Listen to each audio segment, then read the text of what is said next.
একদিকে অমিত শাহ, রাহুল গান্ধী, আর একদিকে মমতা বন্দ্যোপাধ্যায়, অভিষেক বন্দ্যোপাধ্যায়।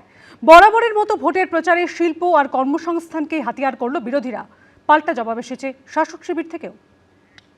7,000 फैक्ट्रियां बंगाल के बाहर गई है। এই আমোদি প্রমোদি বাবুদের তারপরে আমি নৌকা বিহারে আসব। জিজ্ঞেস করুন, প্রতি বছরে 2 কোটি বেকারকে চাকরি দেবেন বলেছিলেন।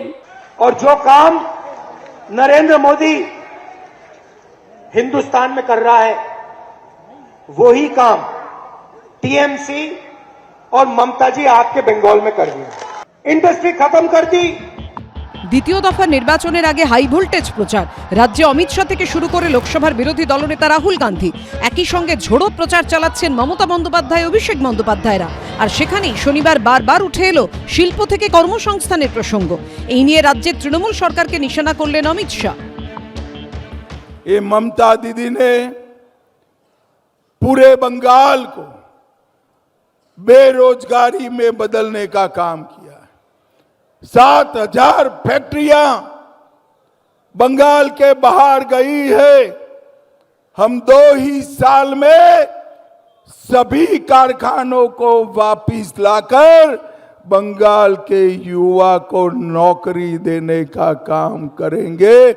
नौकरी देने का काम करेंगे। এই আমোদি প্রমোদি বাবুদের তারপরে আমি নৌকা বিহারে আসব। জিজ্ঞেস করুন, প্রতি বছরে 2 কোটি বেকারকে চাকরি দেবেন বলেছিলেন। 12 বছর হয়ে গেল, 24 কোটি হয়, একজনকেও দিয়েছেন। দেশে 40% বেকার বেড়েছে, আর বাংলায় 40% বেকার কমেছে। এটা মাথায় রাখবেন। কোথাও যেতে হবে না, আপনি হাওড়া থেকে বর্ধমান পর্যন্ত শুধু একদিন ন্যাশনাল হাইওয়ে দিয়ে যান, দেখবেন চারিদিকে শুধু ইন্ডাস্ট্রি ইন্ডাস্ট্রি ইন্ডাস্ট্রি। শিল্প থেকে কর্মসংস্থান, নরেন্দ্র মোদী আর মমতা বন্দ্যোপাধ্যায়কে এক আসনে বসিয়ে আক্রমণ করেছেন রাহুল গান্ধী। ये पहले इंडस्ट्रियल एरिया हुआ करता था, यहां पे जूट मिल्स हुआ करते थे, यहां पे इंडस्ट्री हुआ करती थी। कौन लाया था? कांग्रेस पार्टी लाई थी। और आज की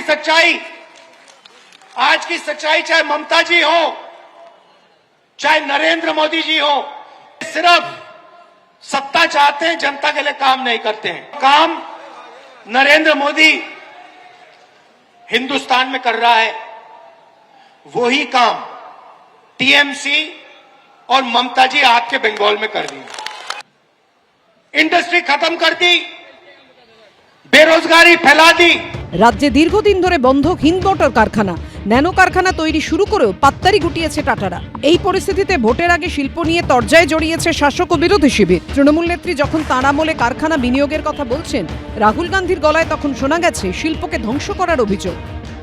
হিন্দমোটর কারখানার জমি নিয়ে 40 একর জমি দিয়ে আমরা ওখানে মেট্রো কোচের ফ্যাক্টরি বানিয়েছি। অনেক লোকের আগামী দিন চাকরি হবে। এছাড়াও আরও ইন্ডাস্ট্রিয়াল ক্লাব করা হয়েছে। সিঙ্গুরেও চন্ডা আমি পুরো করে দিয়েছি, ডানকুনিতেও পুরো করে দিয়েছি। এছাড়াও 6টা ইকোনমিক করিডোর হচ্ছে।